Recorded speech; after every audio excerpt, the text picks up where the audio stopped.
आज की इस वीडियो में हम अपने लेसन समांतर श्रेणी लेसन 4 उसकी प्रश्नावली 3 के क्वेश्चन को हल करेंगे। ठीक है, पिछले क्वेश्चन में क्वेश्चन नंबर 1 को हल किए थे जिसमें 6 क्वेश्चन थे और जिसमें क्या करना था, केवल समांतर श्रेणी के पदों को जोड़ना होता था फार्मूले से। ठीक है, और ये प्रश्नावली 3 दो फार्मूले से यूज होंगे इसमें, और आज समय बच जाएगा तो कुछ अच्छा चीज़ें सीखने के मिलेंगे।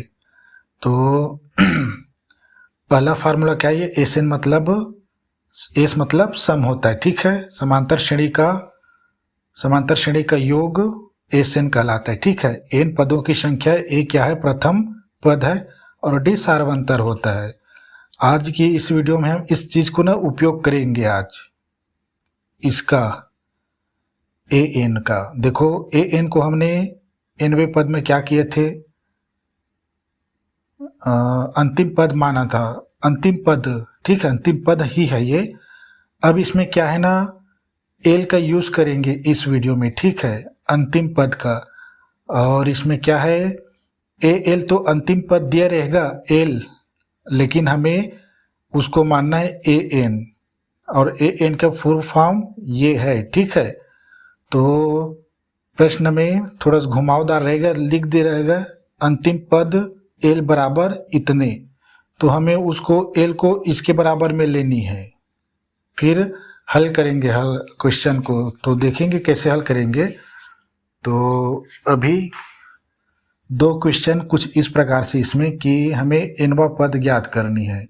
ठीक है, और यह भी बताऊंगा कि कैसे, अगर देखो 4 पात्र होंगे हमारे साथ किसमें, सूत्र में, तो 3 पात्र दिए रहेंगे तभी चौथा निकलेगा, यह कह रहा हूं मैं। अगर 2 पात्र दिए रहेंगे तो कभी भी नहीं निकलेगा, तीसरा नहीं निकलेगा ना, चौथा नहीं निकलेगा। ठीक है, हमेशा 3 पात्र दिए रहेंगे और चौथा आपको निकालनी है। और कैसे पता लगाना है आपको, कि प्रश्न को देखकर कि इसमें हमें क्या करनी है। ठीक है, क्वेश्चन को पहचानना महत्वपूर्ण है कि इसे किस फार्मूले से हल करेंगे। तो क्वेश्चन नंबर 2 ये है, इसमें 20 प्रश्न है। ठीक है, पहला कर लीजिए, इसमें 6 क्वेश्चन थे। देखो, इसमें 1046.5 योग प्राप्त करने के लिए, देखो योग लिखा है, प्राप्त करने के लिए समांतर श्रेणी। चूंकि समांतर श्रेणी दिख गया और योग भी दिख गया, तो इसमें क्या है, समांतर श्रेणी का योग वाली फार्मूले यूज होंगे। ठीक है, और समांतर माध्य में समांतर माध्य लिखा होगा। समांतर श्रेणी का निर्माण करने वाले में समांतर श्रेणी का निर्माण कीजिए करके लिखे रहेंगे। और एनवा पद ज्ञात करने के लिए तो उसमें तो बताएं, उसमें सरल है सब कुछ। तो ये समांतर श्रेणी कुछ इस प्रकार से, देखो 7 10 सही 1/2, यहाँ पे क्या होता है 10 + 1/2 है। ठीक है, यानी ये 10.5 है और ये 14। ठीक, के कितने पद लेने होंगे, क्या 1046.5 योग प्राप्त करने के लिए इस समांतर श्रेणी के कितने पद लेंगे।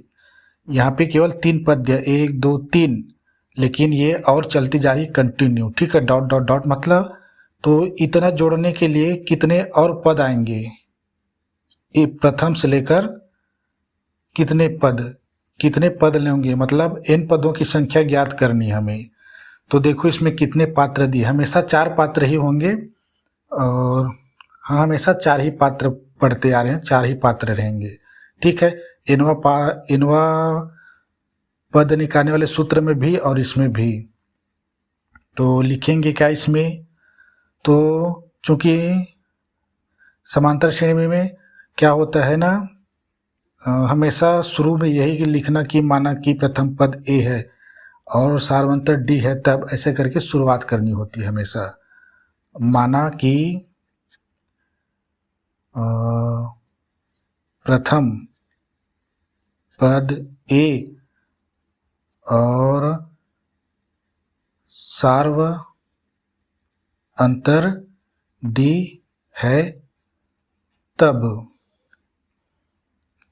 क्या क्या दिया है समांतर श्रेणी में, प्रथम पद क्या लिखेंगे, प्रथम पद ए, प्रथम पद ए बराबर लिखेंगे ये 7, ठीक है। समांतर श्रेणी तो इतना समझते हैं। और डी बराबर क्या लिखेंगे, दूसरे पद में पहला पद को घटाते हैं तो सार्वंतर डी प्राप्त हो जाता है। दूसरा पद क्या है, 10 सही 1/2, ठीक है। माइनस करेंगे -7। अब इसको कैसे हल करेंगे, इधर देखो, इधर ला रहा हूँ, ठीक है। इधर जाते तो लंबा खींचा चलाता है और क्या होता है, हल करने के लिए पेज नहीं बचता। तो देखो यहाँ पे क्या होता है, 10 सही 1/2 यानी 10 + 1/2 होता है यहाँ पे। कैसे, ये देखो 10 + 1/2 मतलब 10 और ये 1/2 मतलब आधा यानी 10.5 है ये। तो यहाँ पे 10.5 है, ठीक है। यहाँ पे कुछ नहीं लिखा है तो प्लस होता है, माइनस नहीं होता है, ठीक है। माइनस होगा तो माइनस शो करेगा, यहाँ पे लिखेंगे। यहाँ पे ना -7 लिख देता हूँ। अब ये देखो, एक क्या है, ये पूर्णांक संख्या एक भिन्न संख्या है, तो क्या होता है, ऊपर की ओर ये हर का क्या है, इसके साथ गुणा होगा और उस गुणनफल का इसके साथ ये 1 के साथ जोड़ना होगा, चूंकि जोड़ना है तो ठीक है। तो 2 दहम 20 + 21, ठीक है। 2 दहम 20 + 1 पूरे का बटा ये 2, ये -7, ठीक है। ये कुछ प्रकार से इस प्रकार से जा रहे हैं आगे। बराबर करता हूँ ये 20 और 1 21/2, ये -7। अब सेम ऐसे ही हल होगा, चूंकि यहाँ पे प्लस था, अब यहाँ पे माइनस है। संख्या इधर उधर हो सकती है, हर का इसके साथ गुणा, उसके बाद गुणनफल के इसके साथ ये माइनस हो तो माइनस, ये 2 सत्ते 14, ये माइनस ये 21 पूरे का बटा 2। अब ये और आगे हल होगा, और 21 में 14 गए तो सिंपल सा है, 7 आएगा। चूंकि 21 बड़ा है तो धनात्मक रहेगा, 14 छोटा है और ऋणात्मक है, पूरे का बटा ये 2। यानी हमारा सार्वंतर कितना आया, D 7/2, ए निकल आया, डी निकल आया। और हमें और भी दिया है 1046.5 योग प्राप्त करने के लिए। यह क्या है, समांतर श्रेणी का योग है। योग दिया तो लिखेंगे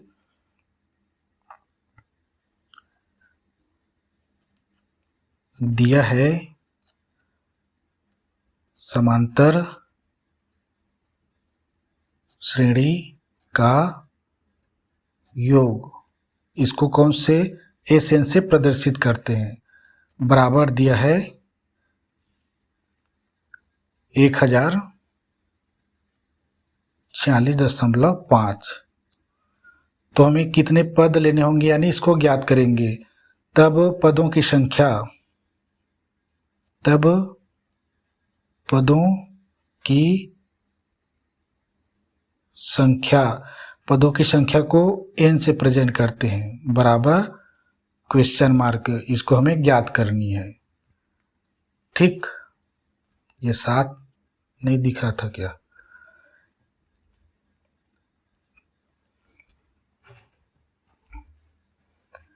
तो हमारा सूत्र क्या है, और 2 सूत्र है। कौन से सूत्र को किसमें है, कैसे पता चलेगा कि हम इसमें कौन सा सूत्र यूज कर रहे हैं। तो एक ही अंतर है, डी अगर रहेगा तो बड़ा वाला को यूज करेंगे, ठीक है। ये देखो,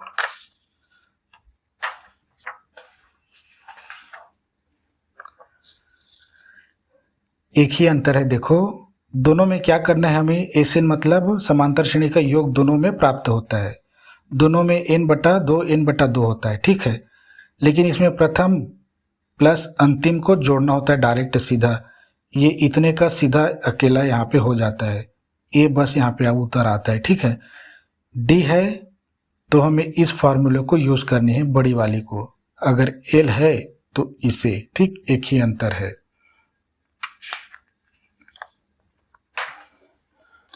और 4 पात्र गिन लेना, अगर नहीं है एस एन मतलब n/2 दोनों में रहेगा, ठीक है। और इसमें बड़ा कोष्टक लगाएंगे, बड़े वाले में 2a रहेगा प्लस n-1 और d, a के बाद इतना तो लिखते आ रहे हैं, यहाँ पे 2 बस आ जाता है।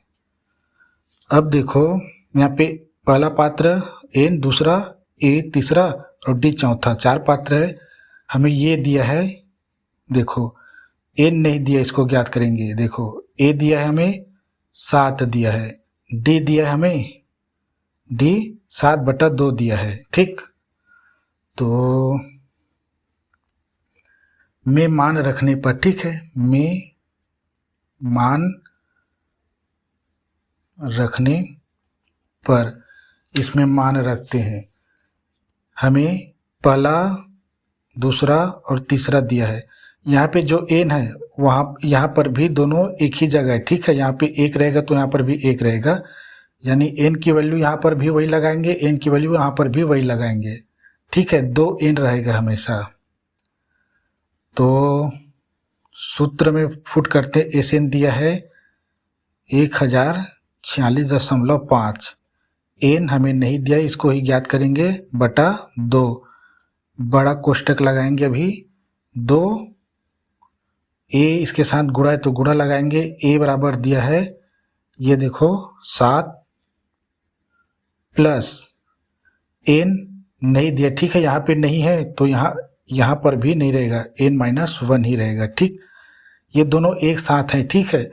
ऐसा नहीं कि माइनस को क्या करेंगे, नहीं सोचना। d दिया है ये 7/2, 7/2, ये कोष्टक ब्रैकेट वाला, बड़े वाला। अब क्या करनी है, इसको हल करते हैं, अंदर का, ब्रैकेट के अंदर का 40.5 बराबर n/2 और ये 7 दूनी 14, ये प्लस। अब देखो यहाँ पे क्या है, n-1, यानी ब्रैकेट में तो एक ही संख्या समझो, ठीक है, एक ही संख्या कहलाती है। अब 7/2 ब्रैकेट है तो यहाँ पे क्या है, गुणा है। इस स्थिति में क्या होता है, या तो अंश हर और इसका क्या होता है, भाग होता है, या अंश के साथ गुणा होता है, ठीक है। हर के साथ इसका भाग हो सकता है, अंश के साथ गुणा। तो चूंकि 2 के पहाड़े में नहीं आता, इसलिए 7 के साथ गुणा करा देते हैं, पूरे का बट्टा 2। तो 7, ये प्लस रहेगा ना, 7n, ठीक है, 7n का गुणा 7n माइनस, चूंकि यहाँ पे प्लस है यहाँ पे माइनस है तो माइनस गुणनफल, ठीक है। ऐसा नहीं समझना कि माइनस को माइनस उतार दिए, यहाँ प्लस है ये माइनस, 7 एकम 7 और ये 2 पूरे का बटा में 2। ये अब सेम टू सेम ये जो प्रोसेस किए ना, वही प्रोसेस यहाँ नहीं होगा, चूंकि यहाँ प्लस है यहाँ पे गुणा था। पर कुछ उसी प्रकार का है जिसे फर्क पता चल सकता है। तो जोड़ने और घटाने में, गुणा और भाग में क्या अंतर होता है। ये देखो 14 क्या है, एक पूर्णांक संख्या है, और ये देखो ऐसा नहीं समझना है ये 2 पद में है, ये एक ही भिन्न संख्या है, ठीक है। प्लस में होता है जब एक पूर्णांक और एक भिन्न, तब यह हर का पहले इसके साथ गुणा होगा, ठीक है। अब जब गुणनफल आएगा उसका इसके साथ प्लस है तो प्लस होगा, कैसे 14 दूनी 28, ठीक है, ये 28 प्लस ये 7n-7 प्लस हो रहा है ना गुणनफल का, ये प्लस 28 है, 14 दूनी 28, उसके बाद इसका गुणा हो रहा है ऊपर वाले अंश के साथ, पूरे का बटा अब 2। अब इसमें हल हो सकता है, ये संख्या 28 है, ये -7 है, इसको कैसे आई एक बार अलग पद में लिखते हैं, ठीक है। अब ये ब्रैकेट क्या है, यहीं पे समाप्त हो जाना था, ये यहाँ पे, ठीक है। अब छोटे ब्रैकेट लगाते हैं, बड़ा ब्रैकेट क्यों नहीं लगाएंगे। ये गलती से लग गया, यहीं से लगाना था छोटा। अब देखो संख्या को पास में ला लेते हैं। 28 माइनस 7 लिखेंगे प्लस 7n, तो ये 28, ये माइनस 7 है इसलिए माइनस 7 प्लस 7n है, ताकि इसको हल कर सके। ये 2 और ये n बटा 2। अब देखो 28 में 7 घट गए, तो चूंकि ये प्लस में ये माइनस में है तो संख्या घट जाएगी, ठीक है। 28 में 7 घट गए तो 21, प्लस इसलिए क्योंकि 28 बड़ी है, ये प्लस ये 7n, ये पूरे का बटा 2। अब इन दोनों का गुणा ये जोड़ना नहीं हो सकता क्योंकि इसमें चर नहीं है, और इसका 21 2 का 21 के साथ भाग भी नहीं होगा, हो जाएगा लेकिन क्या है दशमलव में चला जाएगा। अब इस ब्रैकेट को हटाने के लिए गुणा कर देंगे।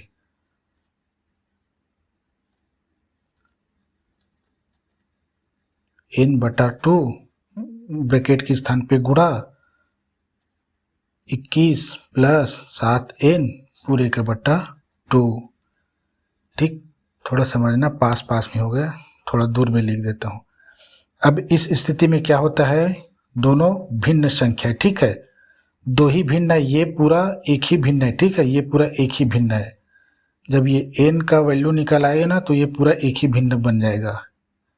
तो देखो इस स्थिति में क्या होता है, दो भिन्न का आपस में गुणा अंश का अंश के साथ, हर का हर के साथ गुणा होता है, या ऊपर नीचे कट गया तो कटा दिया जाता है। हर का अंश अंश का नहीं कटता ना, ऊपर नीचे कटता है। तो इस स्थिति में क्या हो रहा है, इसके साथ गुणा और इसका इसके साथ गुणा होगा, ठीक है, अंश का अंश के साथ और हर का हर के साथ गुणा। यहाँ पे गलती हो गई, ठीक है, ये 6 और ये 5 बराबर, इसके साथ गुणा होगा तो ये दो पद में है, ठीक है। तो 21n प्लस, चूंकि यहाँ पे कोई संख्या नहीं तो 7 लिख लिए, और n का n स्क्वायर, क्योंकि यहाँ पे एक घात है, यहाँ पर एक घात है। गुणा के समय क्या है, घात जुड़ जाती है, एक एक घात दो घात बना ली, और 2 दूनी 4 बटा ये 4 हो गया। अब क्या है, यहाँ पे ना द्विघात समीकरण बन रहा है, अब उसको कैसे हल करना है देखना। ठीक, इस 4 को अब इधर पक्षांतरित करेंगे और हल करेंगे। अभी ये प्रोसेस अभी और चलेगा, क्योंकि ये 4 इन दोनों पदों का क्या है, पूर्ण हर है, तो ये इधर चला जाएगा। गुणा कराते हैं इधर, पहले एक एक स्टेप लिखेंगे भाई गुणा में। ये 4 बराबर 21n प्लस 7n स्क्वायर, ठीक है। अब 4 पंचे 20, दशमलव को भूल जाओ, ठीक है। 4 छक्के 24, 24 और 2 26, 26 का 6, हासिलाई 2, 4 शून्य शून्य और हासिलाई 2 है तो हासिलाई 2 लिख दिए। अरे 4 चौक 16 होगा ना, शून्य में चला गया, 4 चौक 16, 16 और 2 18, हासिलाई 1 है, ठीक है। 4 शून्य शून्य और हासिलाई 1 को लिख देते हैं यहाँ पे। 4 का शून्य हो गया लेकिन हासिलाई को उतार दिए जाते हैं, ठीक है। 4 एकम 4 और दशमलव दोनों पक्षों में देखा जाता है कितना है, जोड़ देते दोनों पक्षों का, क्योंकि इसी भाग में और 1 है तो ये 1 यहाँ पे, ठीक है। तो ये 4186 है, ठीक है। 0 को दशमलव के बाद काउंटर नहीं किया जाता, उसकी कोई वैल्यू नहीं है। लेकिन अगर 1 2 होता, दशमलव 1 2 3 तो उसका होता है। अब देखो ये n का 2 घात है, यहाँ पे n का 1 घात है, ये संख्या है, तो ये हमारा द्विघात समीकरण बन जाएगा। चूंकि हमारा n का जो 2 घात वाला पद होता है वो धनात्मक होनी चाहिए, ठीक है। तो ये पहले से यहाँ पे धनात्मक है, तो हम इसको इधर लाएंगे, ठीक है। तो हम यहाँ पे 0 लिख दिए इसके स्थान पे, बराबर किए और इसको हम क्या कर रहे हैं अभी घात के घटती क्रम में लिख रहे हैं, बड़ी घात को पहले, ठीक है। प्लस में है तो 7n², सामने कुछ नहीं है तो प्लस है। अब 21 इसी पक्ष में और प्लस में तो 21n। अब ये इधर आ जाएगा तो माइनस हो जाएगा, चूंकि प्लस में तो 4186, 0 को अब नहीं लिखेंगे। अब इसको हम ऐसे भी लिख सकते हैं, देखो 7n² प्लस 21n बराबर, अरे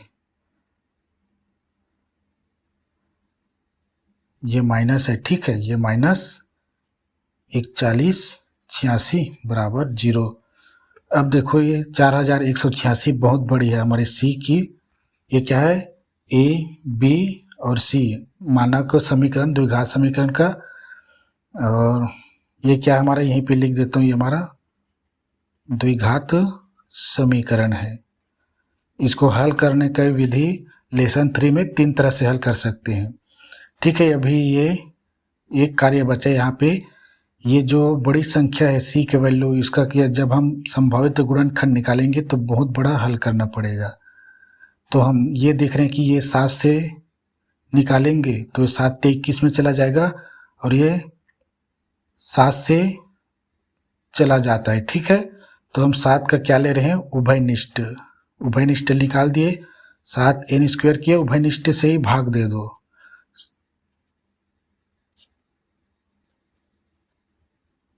उसके बाद ब्रैकेट में जो बचता है ना उभयनिष्ठ निकालने के बाद, वो हमें आसानी से पता चल जाता है, बराबर 0। अब इसको क्या है, मैं इधर लाता हूँ, 2 कार्य करेंगे। पहले तो इसका भाग करेंगे संख्या का चर के साथ भाग होगा, ठीक है। यहाँ पे किसी में चर नहीं है तो मैं ये कर रहा हूँ, इसको उतार दे रहा हूँ मैं, ठीक है। एक बार हल कर लेते हैं। 7 और 7 गया तो बचेगा n² प्लस 7 तिया 21 और ये n माइनस, अब देखते हैं भाग, हमेशा भाग चला जाएगा ना, ठीक है। छोटा करने का तरीका ये है कि उभयनिष्ठ निकाल दो। अब ये जो उभयनिष्ठ होगा इसका क्या करेंगे आगे पता चल जाएगा। 7 छक्के 42 हो जाएगा, 7 पंचे 35, बच गया 6 और 68, 7 निया 63, ठीक 63 और यहाँ पे कितना 5 बच गया, 63 फिर 68 था ना यहाँ पे, तो अब कितना बचा 5, 56 हो गया, 7 सती 49, 7 8 56, ये ब्रैकेट में बराबर 0। क्या किए, जिसका हम उभयनिष्ठ निकालते हैं उसी से भाग करते हैं, ब्रैकेट में देखो क्या बचा। अब ये उभयनिष्ठ जो निकाले हैं ये इसका कार्य नहीं रहता है, तो ये 7 इसके साथ क्या है गुणा में है, तो इधर पक्षांतरित करेंगे तो शून्य का भाग बना लेगा शून्य के साथ। तो मैं लिखता हूँ n² प्लस 3n माइनस 5 9 8 बराबर 0, गुणा में इधर तो भाग बना लिया। अब 0 से 7 को भाग देंगे, 0 को 7 से भाग देंगे तो 0 ही आएगा। ये हल करने का तरीका है, ठीक है। तो ये n² plus 3n minus 5n 598 बराबर 0, ये हमारा द्विघात समीकरण है। ये भी था हमारा द्विघात समीकरण, ठीक है। इसको हल करते करते यहाँ तक ला लिए। अब क्या इसको ना तोड़ने में आसानी होगा, तो इसको कौन सी विधि से तोड़ेंगे। समीकरण देखो, द्विघात समीकरण को हल करने का 3 तरीका है, लेसन 3 में सीख चुके हैं, ये लेसन 4 है, ठीक है। सीखना है तो लेसन 3 का वीडियो देख के आना। पहला विधि है गुणन खंडन विधि, दूसरा विधि पूर्ण वर्ग विधि और तीसरा है, इसे सूत्र विधि नहीं है ये विधि है, ठीक है। 2 विधियां है और एक श्रीधराचार्य सूत्र से, शानदार है ये। ठीक है।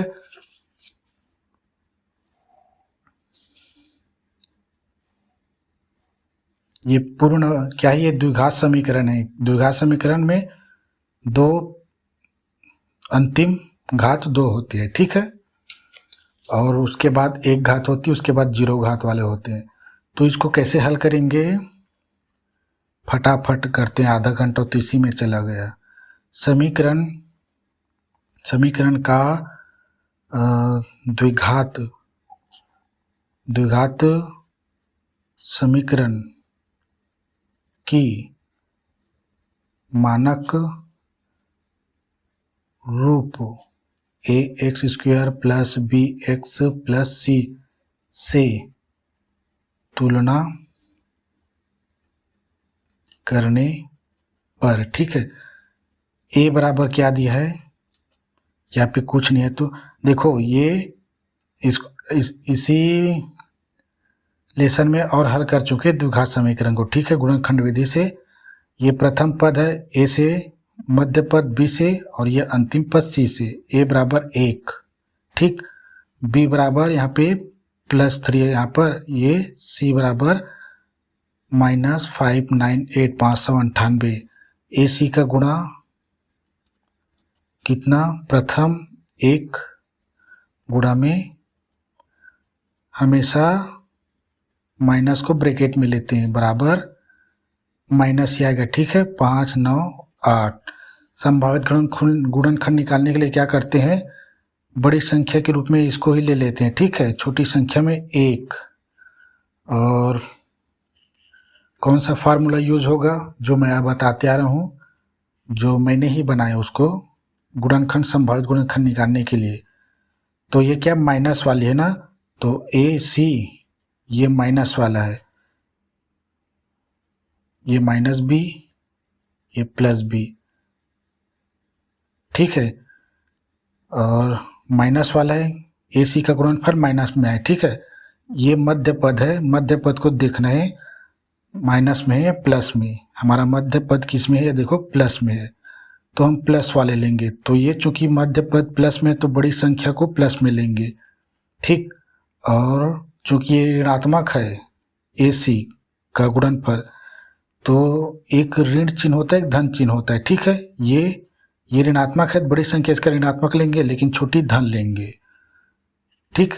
नेक्स्ट क्वेश्चन में क्या होगा, प्लस वाले आएंगे, ठीक है। तो इसी वीडियो में शुरू में दोनों सीख सकते हैं, प्लस को लेंगे बड़ी के लिए और माइनस लेंगे छोटी के लिए।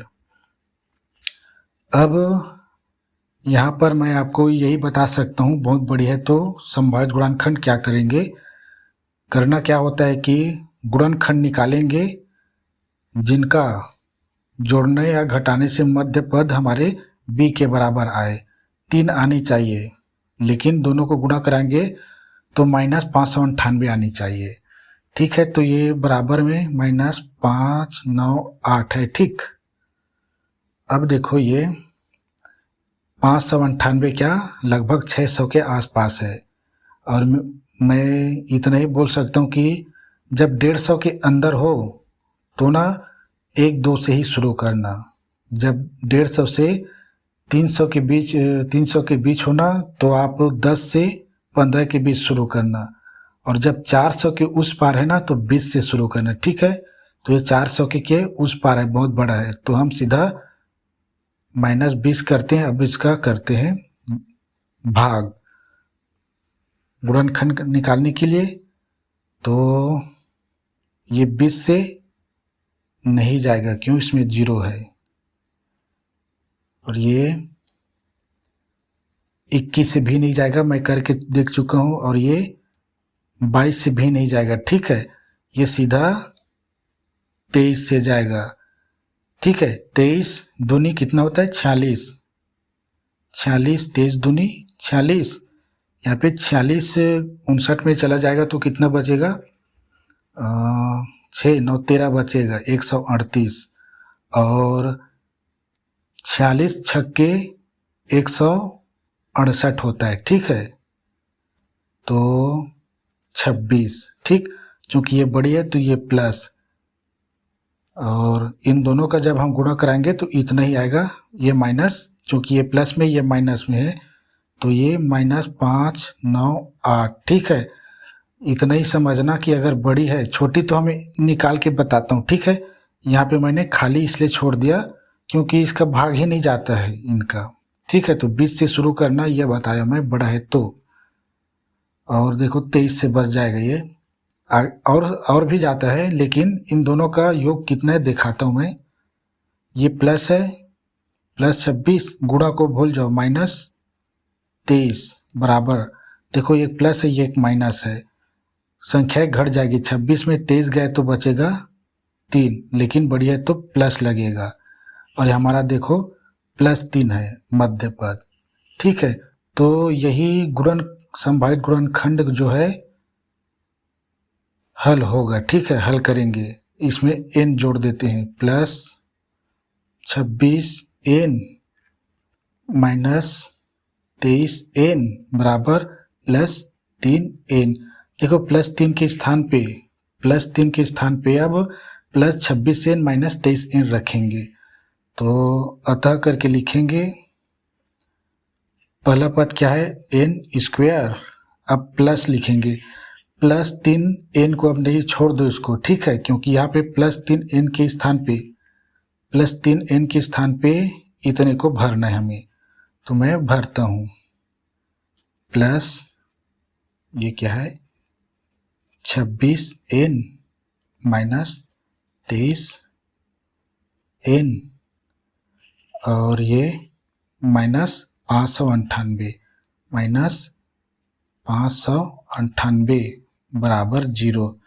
अब इसको दूसरा कार्य होता है ग्रुप बनाना, तो ग्रुप बनाते हैं। ध्यान रखेंगे क्या, चिन्ह का पहला तो बना लेंगे, ये चिन्ह माइनस है। अब जब ब्रैकेट लगाएंगे तो ये चिन्हों में परिवर्तन हो जाएगा।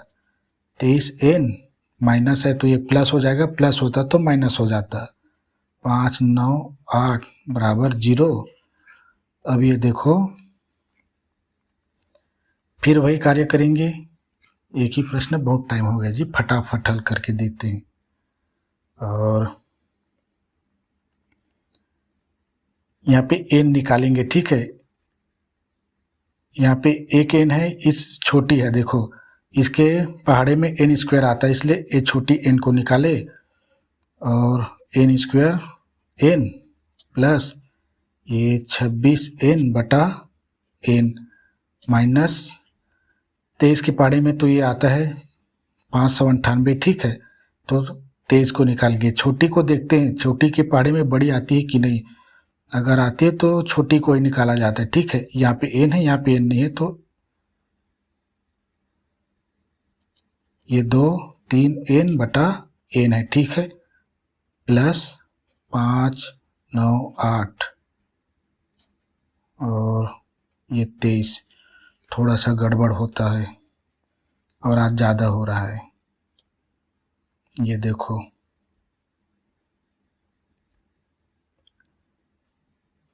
ये n बचेगा, यहाँ पे क्यों n बचेगा, क्योंकि एक घात 2 घात है, यहाँ पे 1 घात है। भाग के समय एक घात घट जाती है, 1 घात में 1 गया तो 1 बचेगा, प्लस n कट गया, यहाँ पे बचेगा 26, ये माइनस ये 23, फटाक से करते हैं, 34 मिनट हो गया है। ठीक है, और ये n कट गया, यहाँ पे बचेगा, अरे यहाँ पे n लिख दिया ना मैं, ये 2 ये 3 है, 23 कट गया, ये n बचेगा यहाँ पे। ठीक है, यहाँ पे 23 को निकाले ना, ये 23 कट गया, ये n बचा है, थोड़ा समझना ना। ठीक है, 23 के 26 के पहाड़े में आता है। ठीक है, यहीं पे निकालें, देखो अब इसको दूसरे पेज में लेता हूँ। अब ये देखो n + 26 है, n + 26 यानी हमने बिल्कुल सही बनाया, n + 26 एक गुणनखंड, और ये n - 23, और हमने बराबर 0 नहीं लिए। अब आगे क्या हल करते हैं इसको, ये क्या है, गुणनखंड प्राप्त हो गए। अब इसको शून्यक के बराबर लेते हैं। शून्यक के बराबर लेने के लिए क्या करते हैं, गुणनखंड को शून्य के बराबर ले लेते हैं। देखो n माइनस 23 बराबर 0, ब्रैकेट को हटा देंगे, शून्य के बराबर। तो ये देखो प्लस 26 को इधर पक्षांतरित कर देंगे, इनको स्वतंत्र लिखे, ये माइनस 26, या n बराबर इनको स्वतंत्र लिखे, माइनस 23 को पक्षांतरित कर देंगे तो धनात्मक 23। अब यहाँ देखो n बराबर क्या है, माइनस 26 और n बराबर 23 है, तो यहाँ n बराबर माइनस 26 है जो कि ऋणात्मक है, अतः n बराबर 23 होगी। क्यों होगी? क्योंकि n क्या है, पदों की संख्या है। कहाँ गए? n क्या है? n क्या है? पदों की संख्या है, जैसे पहला, दूसरा, तीसरा, ठीक है। तो पदों की संख्या कभी भी क्या है, ऋणात्मक, भिन्न या दशमलव नहीं होता, ये केवल पूर्णांक धनात्मक में होगी, ठीक है। ये क्या है, पूर्णांक संख्या 23 और धनात्मक है। 26 भी पूर्णांक है लेकिन क्या है, ऋणात्मक है। तो पूर्णांक पूर्ण अंक होने चाहिए, भिन्न न दशमलव न ऋणात्मक, प्लस में होने चाहिए, क्योंकि पदों की संख्या क्या होती है, धनात्मक होती है। इसलिए इसका आंसर हमारा 23 है, ठीक है। जल्दी से करते हैं, इसी में टाइम हो गया।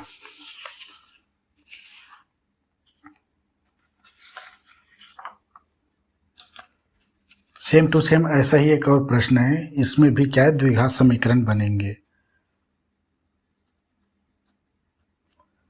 और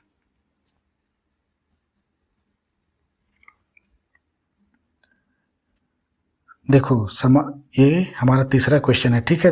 पहले वाला इसका दूसरा था। समांतर श्रेणी 24, 21, 18 कितने पद लिए जाएं ताकि उनका योग 78 हो। बिल्कुल सेम टू सेम वही है। प्रथम पद दिया है 24, द्वितीय पद दिया है, इसका मतलब हम डी भी निकाल लेंगे, और योग दिया है, लेकिन तीन पात्र दिया है। प्रथम 24, डी निकल जाएगा, यानी डी दूसरा और एस एन तीसरा। कितने पद लिए जाए यही नहीं दिया है, तो यही निकालेंगे। माना कि प्रथम पद ए व सार्व अंतर डी हो तो ए बराबर 24, डी बराबर द्वितीय में प्रथम को हटा देंगे, 21 माइनस ये 24 बराबर 24 क्या बड़ी है, छोटी है 21, प्लस है 21 माइनस है 24, तो यहाँ पे घट जाएगी संख्या। तो 24 में 21 गया तो बचेगा 3, जो कि बड़ी है ये 23, तो ऋणात्मक, ठीक। डी बराबर आया -3। अब इसमें एक और दिया है, समांतर श्रेणी का योग एस एन बराबर दिया है 78।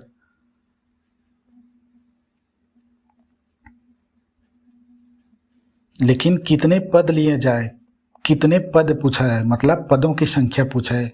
कितने पदों की संख्या होगी, जब जोड़ेंगे तो 78 होगा। तो पदों की संख्या n बराबर क्वेश्चन मार्क। हमारा एक पात्र, दो पात्र, ये 3 पात्र दिए, चौथा निकालना है। सूत्र क्या है, फटाक से करते हैं ताकि इसको हल कर पाए। एस एन बराबर n/2 2a plus n-1 D. Formula याद रखना बहुत आसान है। जैसे nवां पद को लिखते थे, यहाँ पे 2 बस है, यहाँ पे n/2 है ब्रैकेट के बाहर, में मान रखने पर। ठीक है, इसको लिख लेना। 1 घंटा होने को है, 40 मिनट हो गए हैं एक ही क्वेश्चन में। मान रखते हैं एस एन कितना दिया है 78। ठीक है, बराबर एन हमें नहीं दिया, ये निकालना है। 2 गुणा में ए बराबर कितना दिया है 24। ठीक, ये प्लस एन हमें निकालना है। डी हमें दिया है -3, तो इसको भी ब्रैकेट में लेंगे। हमेशा माइनस संख्या को ब्रैकेट में लेते हैं, चाहे वो भिन्न में माइनस हो, चाहे पूर्णांक संख्या में माइनस हो, चाहे दशमलव में माइनस हो। ठीक, अब देखो इसको हल करेंगे। 78 इज इक्वल टू n/2। 24 का गुणा होगा 2 के साथ तो ये 48 प्लस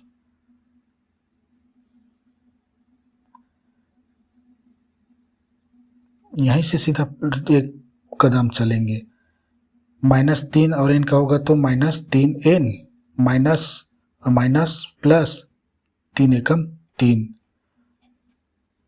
ठीक, अब ये कोष्टक हट जाएगा। 78 n/2, छोटा कोष्टक लगाते हैं, ये 48। अब ये चिन्हों में परिवर्तन होगा, प्लस माइनस माइनस 3n और प्लस प्लस का गुणा प्लस और ये 3। ठीक, एक बार और हल करते हैं जल्दी फटाक से, ताकि ये 48, चूँकि ये संख्या, ये भी संख्या, ये चर राशि वाली संख्या। ठीक है, तो ये 48 प्लस 3 3 क्या है, सामने वाले चिन्हों को उठाया जाता है, ये -3n। अब 48 3 51, ये -3n। अब दोनों का हल नहीं होगा, तो अब इसका गुणा होगा, तो ब्रैकेट के स्थान पे रखेंगे हम, सॉरी n/2 गुणा में 51 -3n। अब इस स्थिति में कैसे हल होता है सब जानते, बताते आ रहा हूँ। ये भिन्न है, ये पूर्णांक संख्या मानो, चूंकि गुणा है तो केवल अंश के साथ गुणा होगा और हर के साथ भाग होगा। चूंकि 2 के पाड़े में नहीं आते तो हर के साथ, अंश के साथ गुणा कर देते हैं। n का 51 के साथ गुणा होगा तो 51n, यहाँ प्लस है या माइनस है तो माइनस, और n यहाँ पे संख्या के पहले गुणा होता है, यहाँ पे 1 है, यहाँ पे 3 है तो 3 एकम 3, n और n का गुणा n²। ठीक है, और थोड़ा सा ये ज़्यादा चल रहा है आज, ये बटा पूरे का 2। ठीक है,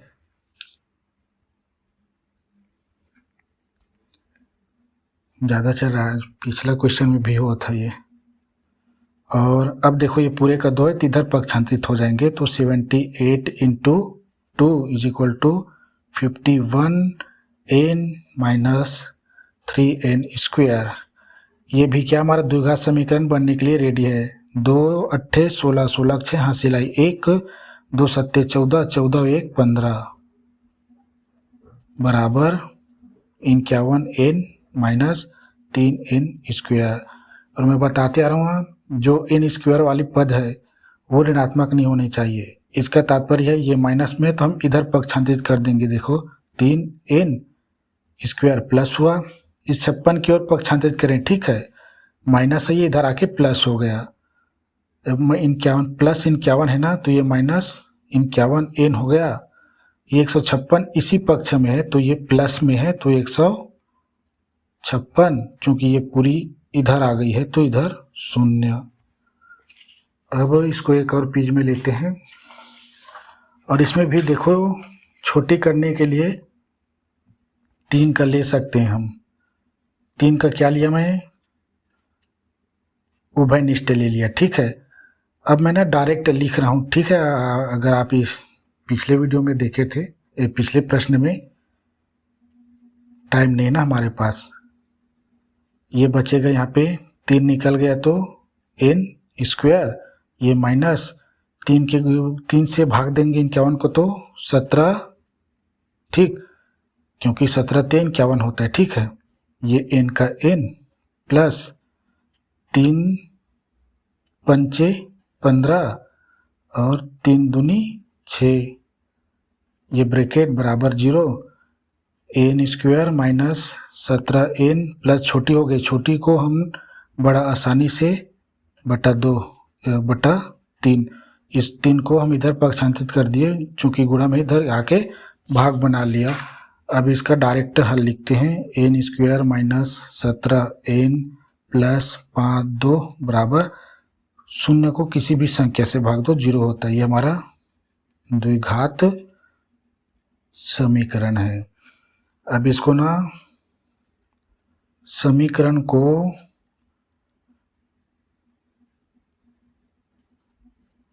द्विघात समीकरण की मानक रूप ax square plus bx plus c बराबर 0 से लिख भी सकते हैं, से तुलना करने पर फटाक से करते हैं, अभी हल करना बाकी इधर। ठीक, अब a बराबर क्या है, देखो a बराबर ये, b बराबर ये, c बराबर ये, c बराबर ये संख्या को माना जाता है अगर आप कंटिन्यू देखते आ रहे हैं तो। ठीक है, तो वर्ग वाली a है, x का एक घात वाला n का एक घात है। ठीक है, c संख्या वालों को कहते हैं। तो यहाँ पे कुछ नहीं है, तो a बराबर 1 दिया है, b बराबर क्या -17, c बराबर कितना +52, ac का गुणा 1 गुणा में 52 बराबर 52 एकम 52, बड़ी संख्या इसको ही लेते हैं 52 को, गुणा में 1 छोटी, बड़ी संख्या हमेशा इसी पक्ष में रहेंगे बाएं की ओर। अब इसमें देखते हैं, चूंकि ये प्लस में है तो ए सी धनात्मक वाले हमारा फार्मूला क्या है, ये ऊपर माइनस भी रखते हैं, नीचे प्लस बी, ये ऋणात्मक है तो बड़ी ऋणात्मक रखेंगे, ये बड़े धनात्मक है बी होती है तो प्लस रखते हैं।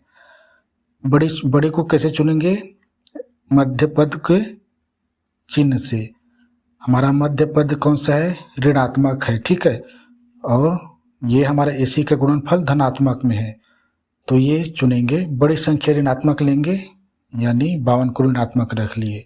ठीक, अब प्लस में है तो क्या होता है, अगर ऋणात्मक भी है तो दोनों ऋणात्मक रहेंगे, धनात्मक भी है तो दोनों प्लस प्लस रहते हैं, इसमें ये चीज़ जानने का है।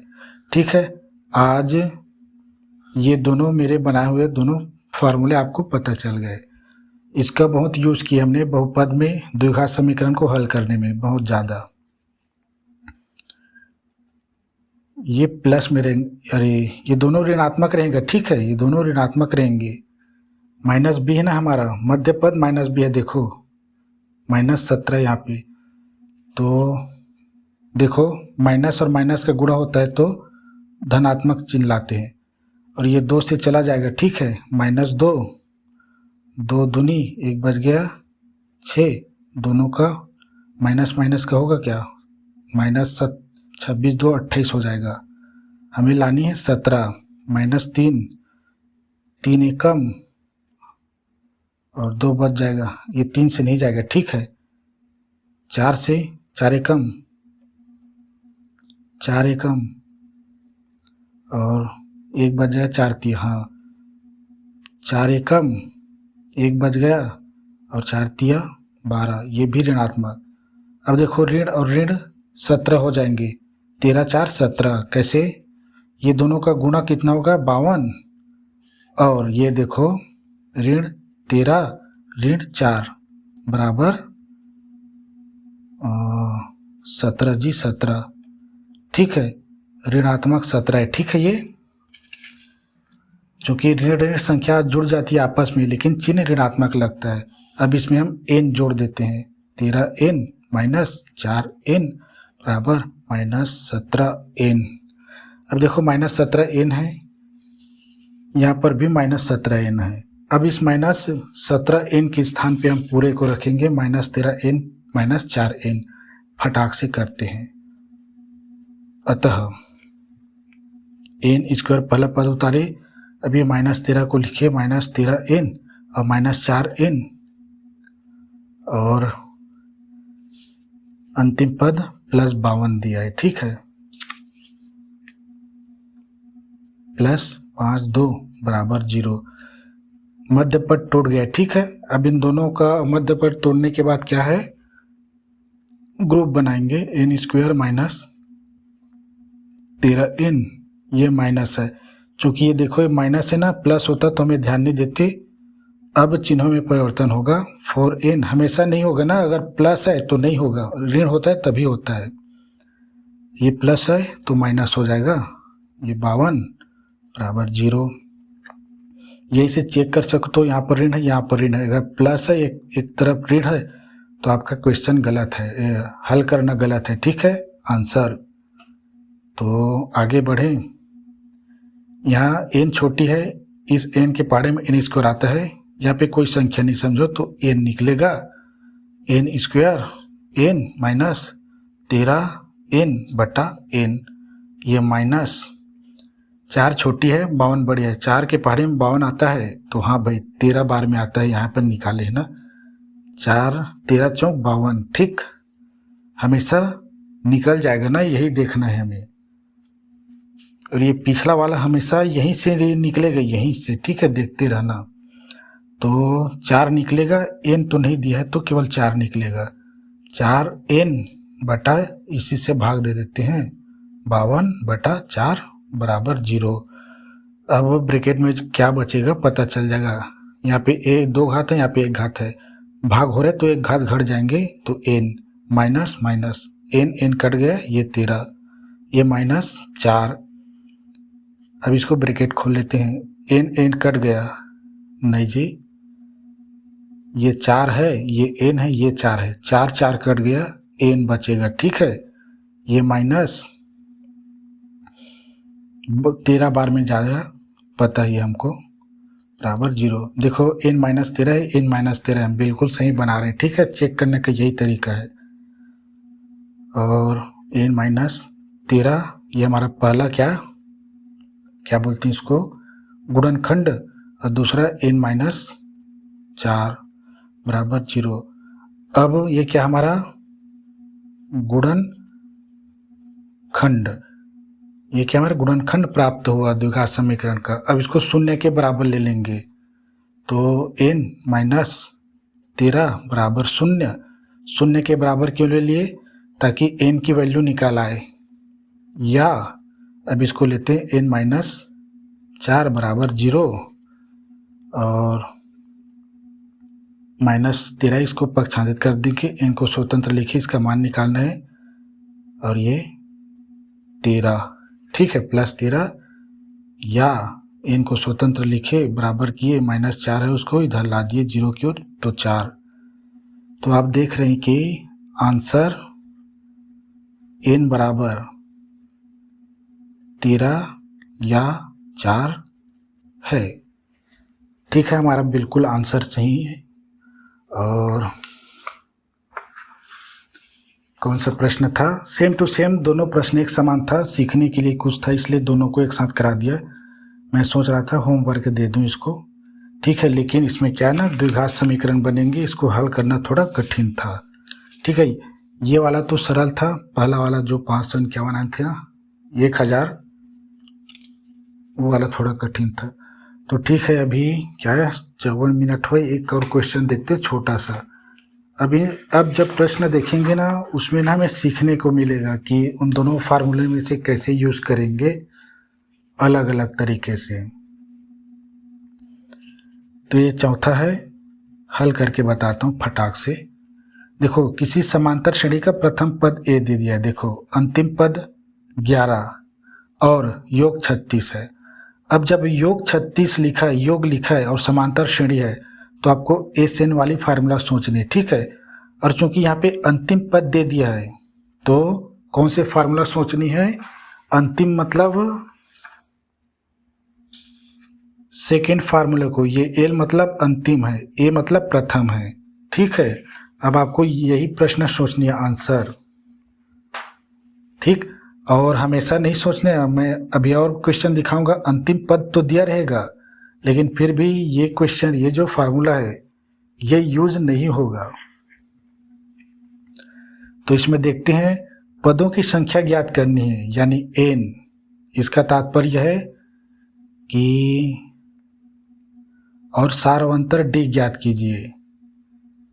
तो देखो यहाँ पे प्रथम पद दिया है, सार पदों की संख्या n ज्ञात करनी है, सारवंतर d ज्ञात करनी, दो चीज ज्ञात करनी। ठीक है, फटाक से देखते हैं, फिर पांचवें से अच्छे से सीखेंगे। प्रथम पद a बराबर दिया है 1 और अंतिम पद l बराबर, इसमें अंतिम पद को l ही लिखेंगे। ठीक है, l बराबर 11। इसको लिखता हूं मैं योग SN बराबर दिया 36। ठीक है, पदों की संख्या और पदों की संख्या n बराबर हमें ज्ञात करनी है और सारवंतर भी ज्ञात करनी है। ठीक है, तो पहले पदों की संख्या देखो, सारवंतर तभी ज्ञात होगा जब समांतर श्रेणी में a हो, n हो और ये देखो योग तो दिया है। ठीक है, तो इस प्रश्न में ना दोनों फार्मूले यूज होंगे शायद। ठीक है, देखो कैसे होगा। तो हाँ, दोनों फार्मूले यूज होंगे तभी तो d निकलेगा। एक में d दिया है, एक में l दिया है। l वाले को पहले यूज करेंगे, फिर d वाले को यूज करेंगे। ठीक है, और दोनों की पहचान मैंने बताया ना, दोनों की पहचान कैसे करेंगे। ये दूसरी वाले में l, पहली वाली में d। ठीक है, a दोनों में दिया रहेगा, n दोनों में दिया रहेगा, SN दोनों में दिया रहेगा। तो हमें सार्व अंतर d भी ज्ञात करनी है। तो जो हमें दिया है उसके लिए सूत्र लिखते हैं। ठीक है, a और अंतिम पद दिया है, SN दिया है, तो d नहीं दिया है, इसलिए हम बड़ा सूत्र नहीं लिखेंगे। d बड़ी सूत्र का है, l छोटी सूत्र का है। l दिया है तो छोटी सूत्र को लेंगे। ठीक है, और कई बार इसका यूज भी नहीं होता, बताऊंगा इसको आने वाले प्रश्नों में। तो SN बराबर n/2, n/2 हमेशा रहेगा। इसमें छोटी वाले में ना छोटा ब्रैकेट लगेगा। ठीक है, a प्लस l में मान रखने पर, ठीक है, चूंकि ये क्लास 10 का है तो हम एक एक चीज लिखना पड़ता है। SN दिया है 36 बराबर n हमें नहीं दिया, यही हमें इस फार्मूले से निकलेगा और d उस फार्मूले से निकल आएगा। ठीक है, यहाँ पे d दिया होता तो इसी फार्मूले से d निकल आता, लेकिन n देना था। देखो, एक दिया है, दूसरा भी दिया है, तीसरा भी दिया है, ये चौथा नहीं दिया है। ठीक है, तो हमें ये चौथा निकल आएंगे हमारा, और ये 2 है। ठीक है, होता है कभी कभी। ये 1 दिया है, ये प्लस l बराबर 11, बड़ा आसान है वैसा लगता है। 36 बराबर n/2 और ये 10, ये 11 और 1 12। ठीक है ना, 11 1 12 गुणा में यहाँ पे सीधा 12 लिखता हूँ मैं, क्योंकि ब्रैकेट को हटा दिया, दोनों को जोड़ दिया। अब चूंकि गुणा में है तो इसके साथ भाग हो सकता है और ऊपर के साथ जाके 12n बना लेगा, लेकिन संख्या क्या हो जाता है, भाग हो जाता है। मैं ऊपर हल कर देता हूँ, ये 12n। ठीक, पूरे का बटा, आज ये ज़्यादा चल रहा है जी, ये 2 और थोड़ा इधर लाते हैं ताकि इतने में आज हल कर सकें। 2 इधर पक्षांतरित करते हैं, ये 36 गुणा में 2 बराबर 12n, 36 दूनी 72, 12n, इसको 12n बराबर 72 लिख सकते हैं। n बराबर लिखें 72/12।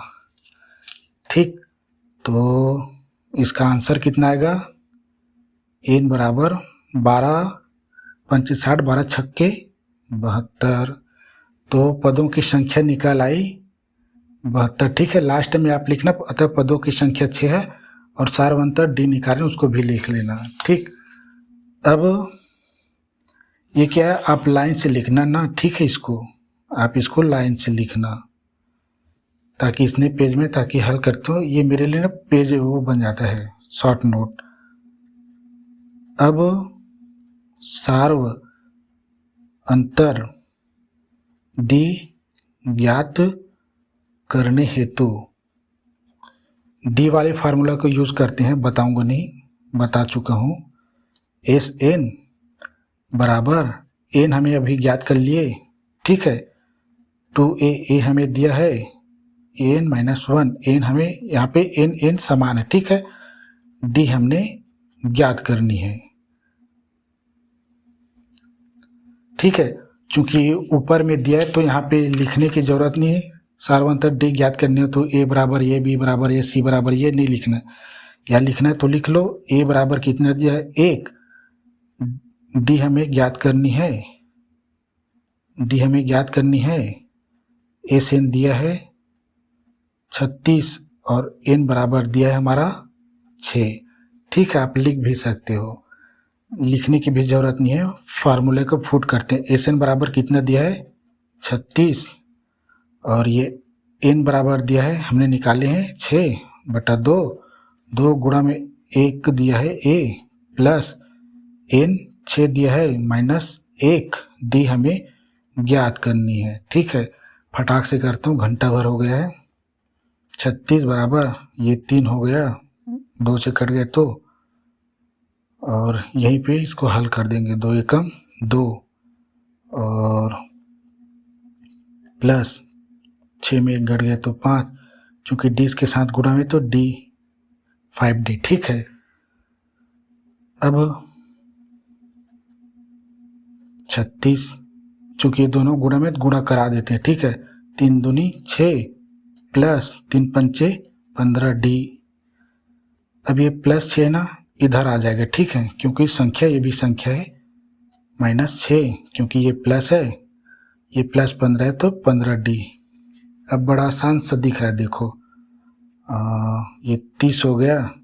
ठीक, 36 में 6 गए तो बराबर ये 15D। हम इसको क्या है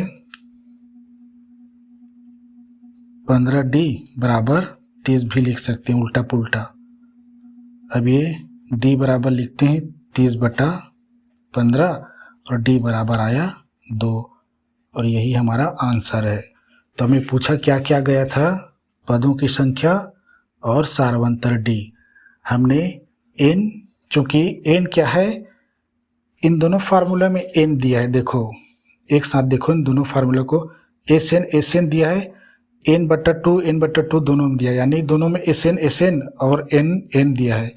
ए भी दोनों में दिया रहता है, बस यहाँ एल दिया रहता है, यहाँ पे डी दिया रहता है। ठीक है, तो मैंने पदों की संख्या ज्ञात किया पहले, तब जब तक इसमें पदों की संख्या मालूम नहीं, 3 पात्र, ये क्या है n बराबर 6 को हमने यहाँ पे ज्ञात किए, इसलिए यहाँ पे 3 पात्र हो गए, चौथा हमने ज्ञात कर लिया। और इस फार्मूले में मैंने सोचा ए और अंतिम पद दिया एल और एस एन दिया, यानी 3 पद हो गए, ये एन हमें ज्ञात हो जाएगा करके, तो इसमें मैंने पहले हल किया, इसलिए एन निकला और यहाँ पे डी निकल आया। ठीक है, तो बिल्कुल सही आंसर है, एन बराबर 6 और डी बराबर 2 है। तो आज का वीडियो इतना ही। फिर अब क्या है, नेक्स्ट वीडियो में क्या है ना, एल भी दिया रहेगा, ठीक है, डी भी दिया रहेगा, लेकिन इन दोनों का यूज नहीं होगा नेक्स्ट प्रश्न में। तो वहाँ पे कैसे कंडीशन होगी ये देखेंगे। ठीक है, एक बार और देख लेता हूँ है कि नहीं सच में ऐसा। हाँ ठीक है, ये देखो प्रथम पद 17 दिया है, अंतिम पद दिया है, देखो 350 एल दिया है और सार्वंतर एन दिया है, सार्वंतर डी बराबर 9 दिया है। फिर भी इसमें क्या है ना, हमें इन दोनों फार्मूले को पहले यूज नहीं करना है। क्यों नहीं करना देखेंगे, ठीक है, नेक्स्ट वीडियो में। आज के लिए इतना ही, धन्यवाद।